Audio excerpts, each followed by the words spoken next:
another edition of RunBuck on Games. I'm RunBuck. Got another war recap for you from JTJ Main. I think this is the first one after the update with the bomb towers and all the other balancing changes. And I think Supercell's done a great job. You can see here this war, we won 79 to 77 last minute. It was a random match. But it's a good example of how, let's look at the mix and then talk about how the balance changes have actually helped, I think, make war a little bit more competitive. So we had two Town Hall 11s. One was a 10-5, one was pure. And then we had the rest 8 more Town Hall 10s down with some 9.5s in that mix. They didn't have any 11s, but they did have 15 Town Hall 10s. And so you would think, wow, with the four attacks from Town Hall 11, that's just going to waterfall down death, because you get the 4 nukes and on and on. But really, with the new changes, it's harder to consistently, first of all, get 2 stars on Town Hall 11s that are set up in Anti 2. It's harder to get Town Hall 11 nukes on Town Hall 10. It's definitely harder to 3-star Town Hall 10 peers, even 9.5s. And Town Hall 9's peers are very hard. So all those, where we used to have a lot of excess attacks, and before this change, I think a lot of wards it's going to even get harder as the Town Hall 10s and Town Hall 11s, their defenses mature, will complete the upgrades with the Expos and the Teslas and all that stuff. I think it's going to even get better. But in this case, I think it's just an early indication. Great change by Supercell. With that said, let's take a look at 3 attacks. As usual, the most voted on was one by Atlas, Town Hall 10 Peer. He was hitting a Town Hall 9.5, really. As I said, they had a lot of 9.5s. Let's take a look at Atlas's. It's right here. And we'll just go ahead and replay it 4 times speed one time. And then we'll go through one more time to kind of look at it and talk about what happened. So you can see it's going to be a Royals, Bowler, Valk type action with Hog sniping coming across. Here come the Hog snipes right there. Who wants a white? Anybody want white marker? I vote for white. And let's make the pen a little bigger. Alright, there we go. So that's what we'll do with that first iteration. But you can see the base kind of might enable this attack a little bit. It's kind of wide. You notice that the Expos were Town Hall 9 level. Inferno Towers were level 2. Royals were 2020. So it's not like it's kind of a rushed Town Hall 10, really. But still, it had both bomb towers. So let's take a look at, did the bomb towers really help defensively with it? I think he placed his bomb towers wrong. Let's stop and look at the base now. So here's one bomb tower way down here. And here's one bomb tower way down here. Now, I think if you're laying out your bases and you're thinking about how to use your bomb towers most efficiently, think about the typical flow of attack. So if the attack flow you saw with Atlas here is the typical, right, coming this way, what you want is to have the bomb towers behind large defense, high health point type defenses. Here, here, here, here. Not in front, right, where they can get sniped off, because you want them to kind of wear down the mass units while they chew on something that's going to take them a while to get through, and or having bombs. Like, if, for example, if they come in, for example, here, maybe a bomb here and here. So you're basically, you have a trap point where they get to a building, they're stuck, they're chewing, bombs are exploding, the bomb tower's jumping stuff on them, and maybe, heck, even an Inferno burning at the same time off multi. That's really the right layout. So I don't think this base is set up correctly to maximize what the bomb towers are supposed to be doing for it. But you can see he actually had leveled them up. There were 2, I think they're both level 2, right? I think those look like level 2 to me. It's not telling me, so I can't. Well, tell me if I do this. Nope. It's mad. It's mad because I'm in replay mode. But anyway, I think that was one thing. I don't think the bomb towers were really used right. But still, the usage of Valks to kind of penetrate, kind of like the 2J attack that we did a Clan War Tactics video on, where you kind of came through and you were in, but not so far away from the edge that the core assets, the core defensive assets, weren't shooting inward at the time.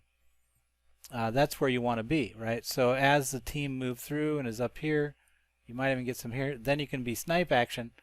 This side becomes what you want shooting inward, right? And so basically you want your pathing to be right here.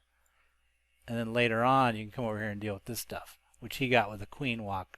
I don't know if that was intentional or not. So we'll run through it one more time. You can kind of see the flow. Watch how quickly the bomb towers drop. And you can see why I think that they're not the right placement. Right, so he's jumping, boom, boom, boom, boom, boom, boom, takes the golem down to basically 70% health, and then it's over. Right, so you need to have it behind something that'll stop it. And the other one went down in similar timing. And also notice the bomb, the destruction bomb, the post when it's been destroyed bomb, really doesn't do as much damage as you would think. And then these bomb towers level 2 could go up to 4 for Town Hall 10. So it should get more oomph, but you're not talking about a lot, probably about 20% more, so it's not going to be drastically different. We'll have to see. Let's take a look at another one, though. Atlas was one of those, and then actually A-Boy did a similar attack. Let's go ahead and replay his at 4 times speed. Another Town Hall 10 Pier, another entry-level Town Hall 9, level 2 Infernos, Expos, or Town Hall 9. King and Queen are rushed.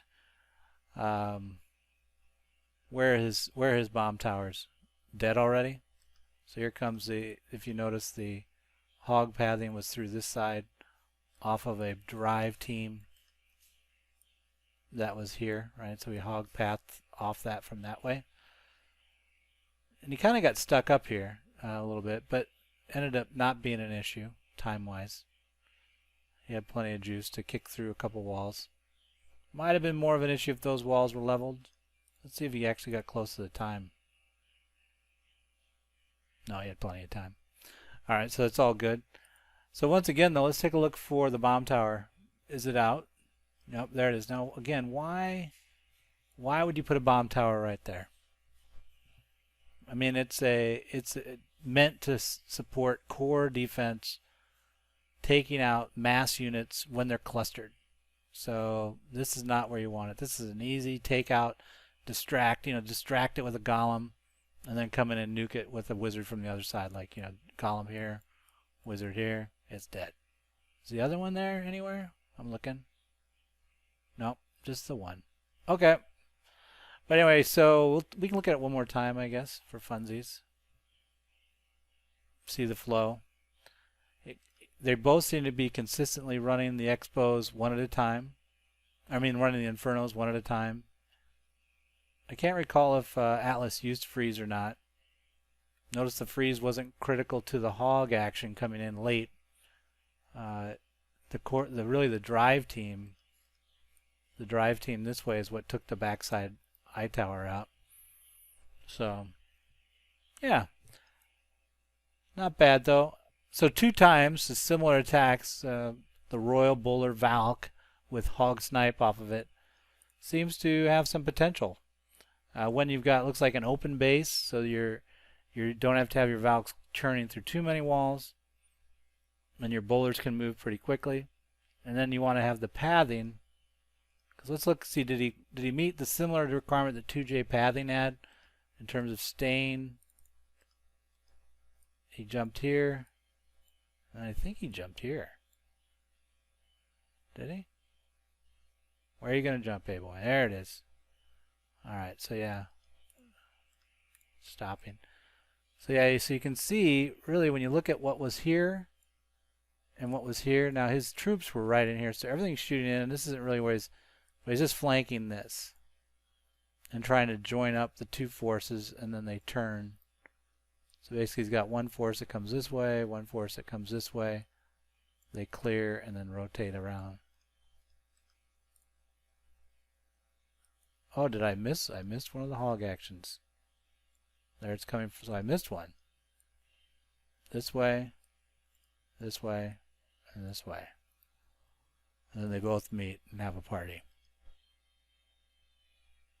So yeah, but notice how in both cases, like when he dropped this, he has this one, but this guy's shooting outward, and these guys are definitely distracted this way, and it ends up where that second hog team goes all the way to the corner, and then tries to take out that cannon all by itself and dies, I think. Yep. Yeah, but again, the distract, thin layers, so you're basically considering what's going to be shooting in. Is your stuff going to survive? Good enough. Last but not least, we've got Corey, another 9.5 hit up. he hit 15 a little bit differently this time. He hit it with a lot of baby dragons sniping. So let's do this at 4 times speed, as usual. So he starts with a HeGi bow to push in. And then as that core team moves into the base, he begins to work his baby dragons. Now he's got some that came in over here off screen, but they're being worked now in that direction. Now when you look at that and you realize, okay, so HeGi bow, that makes sense. You know, you jump here, you got pretty good clearance for that one area. Look at the base layout now. So when you look at that base layout, you can get that 1 AD down. Look how far you can go. I'm assuming that one's like right about here. So your healers can get all the way to here, which means your giants are kind of strolling around in this section, as well as your bowlers, which means they're throwing out to about this direction, right? And then by doing that, he can basically, once those, you just watch when these ADs go down from the HeGi bow team, and then you're going to come in off the sides, and then it's going to continue to push through, and it's going to get up here at some point, and then you can come in from the top. So I guess what's recognition there is like, man, if I can get right to here, that gives me access to basically all of this base, which means I can kill with a HeGi bow. I can kill a lot of stuff that is worrisome to a baby dragon push. And really it's just this guy defending the rest, right? And you can get that slow push at the end. So it's a nice, actually that's probably my favorite attack of the 3, in that it seems to be the base wasn't as you know, it wasn't as base dependent, where you look at the base like, ugh, base. This base isn't bad. I mean, this is a solid 2-star base where they're trying to give you the town hall but make the rest of the base very dense. So, not bad. Bonus round time. 1 play just for funsies. Had some votes for Elysier and number 5, a Town Hall 9 hit up. Town Hall 9.5 hit up. Must be really rushed to be at number 5 and be a hit up. Let's take a look what he's got. Yep, the base, it's got, oh, Inferno's maxed. Oh, it is a 2-star though. I think they were impressed that he was able to get the 2 stars. Giving away the Town Hall. Now this is an interesting commentary for everybody. I think this should stop. You should no longer see any Town Hall 10s running giveaway Town Halls, because I'm telling you, the base defenses are bigger than you think. The changes that were done in the recent balancing, well-designed Town Hall 10s and Town Hall 11s are going to be tough to 3-star, and if set up correctly. So if you can't 3-star him with an anti-2 base, then why wouldn't you run it, right? And then basically get an unforced error from your enemy when they don't get the pathing right and don't get the units into the mid.